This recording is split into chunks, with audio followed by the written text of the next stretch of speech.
In the early morning of February 3, 1959, at 12:55 a.m., a small Beechcraft Bonanza airplane took off from Mason City Municipal Airport, Iowa, carrying three names that were shaping the course of rock and roll: 22-year-old Buddy Holly, 17-year-old Ritchie Valens, and 28-year-old J.P. the Big Bopper Richardson, along with 21-year-old pilot Roger Peterson.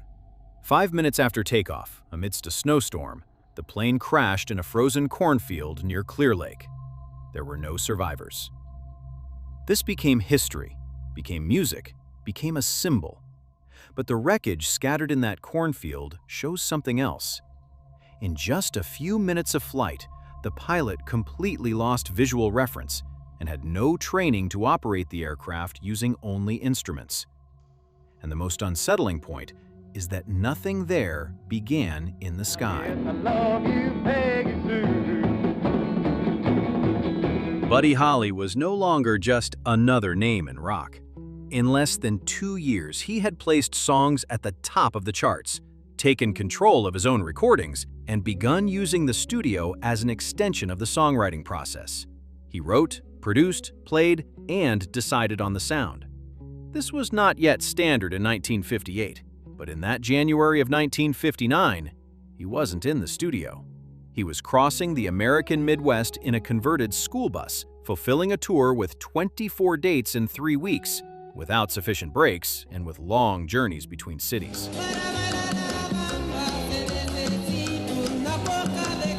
Ritchie Valens was 17 years old and had already released La Bamba in the American market, bringing a traditional Mexican song into Spanish-language rock, something that practically didn't exist in that format. It was a clear sign of cultural expansion within the genre. But in that routine, he spent hours on snow-covered roads, sleeping little between shows, surrounded by sick and exhausted people.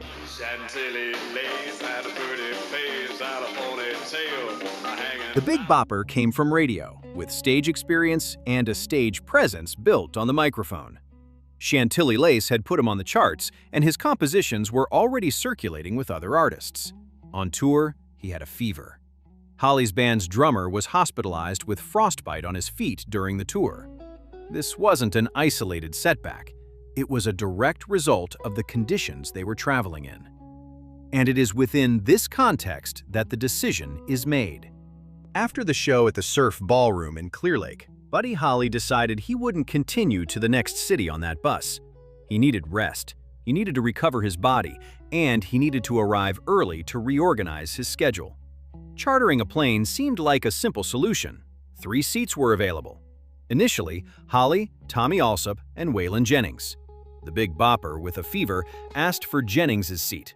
Jennings accepted. The last seat was decided by a coin toss between Ritchie Valens and Alsop. Valens won. Before takeoff, Holly commented that he hoped the bus would freeze again. Jennings replied that he hoped the plane would crash. Waylon Jennings carried the guilt of his last conversation with Holly until his death in 2002. Pilot Roger Peterson was 21 years old and lacked instrument flight certification, which limits his ability to control the aircraft in conditions without external visual reference. That morning, those were exactly the conditions: heavy snow, constant wind, and no visible horizon just minutes after takeoff. The plane departed at 0:55. Soon after, it was surrounded by complete darkness. Without external reference, the body loses its sense of position and movement, and the pilot becomes exclusively dependent on instruments. This type of flight requires specific training. Peterson did not have it. As the storm progressed, ice began to accumulate on the aircraft, altering its behavior and control response. Disorientation came quickly. Control was not regained. The plane crashed about 8 miles north of Mason City, with enough impact to throw the passengers out of the fuselage. Among the wreckage were personal belongings scattered across the field, including a revolver that Buddy Holly had carried in his luggage, lost in the cornfield like any other item. The official cause was listed as severe weather conditions combined with pilot error. After the investigation, what remained of the Beechcraft Bonanza didn't go to a museum. The wreckage was taken to a warehouse in Clear Lake and, years later, sold as scrap. For decades, the whereabouts of specific parts of the plane remained a mystery to collectors and historians. Only in 2005 did some engine and fuselage components appear in the hands of private collectors. The crash site, which for years was just an isolated spot in a cornfield, is now marked by a monument in the shape of thick-rimmed glasses. The only sign that there, between the corn harvests, the history of pop culture changed direction. The land still belongs to the Jewell family, the same family that owned the land in 1959, and they keep access open for anyone who wants to brave the Iowa wind and understand where that dawn ended. What few remember is that the tour didn't end in the cornfield. The promoters decided the schedule would be maintained. The day after the accident in Moorhead, Minnesota, the Winter Dance Party took place. To replace Buddy Holly and Ritchie Valens, they hastily hired a 15-year-old named Bobby V, who began his career there in the wake of the tragedy. Waylon Jennings, carrying the memory of Holly's last conversation, took to the stage and played his friend's songs less than 24 hours after the crash. The tour continued for another 2 weeks, passing through different cities while the news still circulated, leaving a trail of grief and exhaustion along the way, and showing how, at that moment, the schedule continued even after the loss.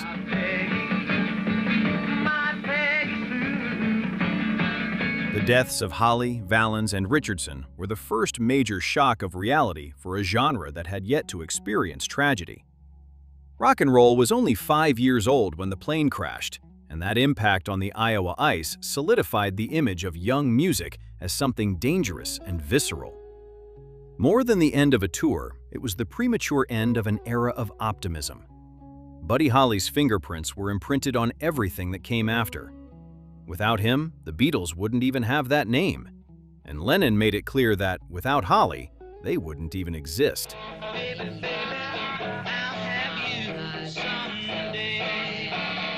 From the Stones to Dylan and Clapton, Holly's autonomy in the studio and the basic formation of 2 guitars and drums became the DNA of modern rock. He proved that talent and innovation were worth more than a rebellious appearance. Ritchie Valens, with only 8 months on the road, broke down the door of Latin culture into the American mainstream, paving a path that artists like Santana would take years to consolidate.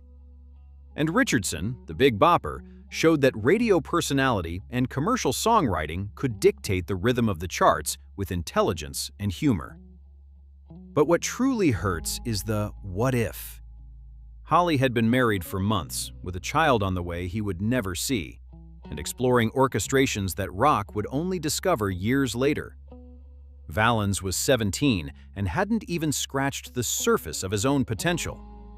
3 careers, 3 futures, and a ton of innovation lost in 5 minutes of a flight that should never have happened.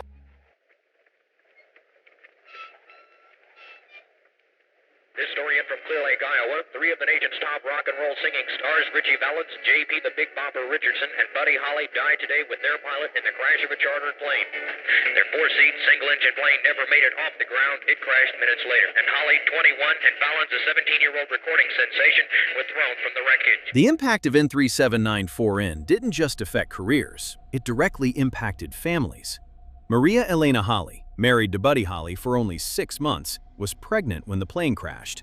She didn't receive the news from an official or a doctor, but through television. The shock led to a miscarriage the following day. Maria Elena didn't attend the funeral, and for decades avoided visiting her husband's grave. This episode led to a change in protocol in the United States. From then on, authorities avoided releasing the names of victims before officially notifying their families.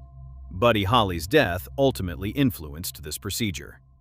Ritchie Valens' mother, who had just seen her son buy a house for the family with the money from his first hit, never fully recovered. The winter dance party continued, but for the families, that day was etched in their memory.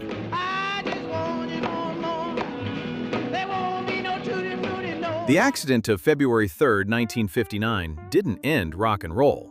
The genre survived and thrived. but it robbed us of 3 artists who were still discovering who they could become. Buddy Holly was 22. Ritchie Valens was 17. The Big Bopper was 28. Together, they represented the promise, energy, and innovation of nascent rock and roll. Their music lives on. Their influences echo in every garage band with 2 guitars and drums, in every artist who writes their own songs, in every performer who brings their cultural heritage to rock and roll, in every showman who understands that music is also entertainment. The day the music died remains one of the most significant events in music history. Not because it ended rock and roll, but because it reminded us of the fragility of life and the enduring power of music. Music didn't die that day, it just changed forever. A long, long time ago, I can still remember how that music used to make me smile. Long, long time ago, I can still remember how that music used to make me smile. Thanks for watching this deep dive into The Day the Music Died. If you enjoyed the archival footage and the details we uncovered today, make sure to hit the like button and subscribe to the Rock Tapes. We're dedicated to bringing you the most accurate and raw history of rock and roll, and your support helps us keep these stories alive. Let me know in the comments what other mystery or legend you want to see covered next. Click the bell icon so you don't miss our next upload. We'll see you in the next one.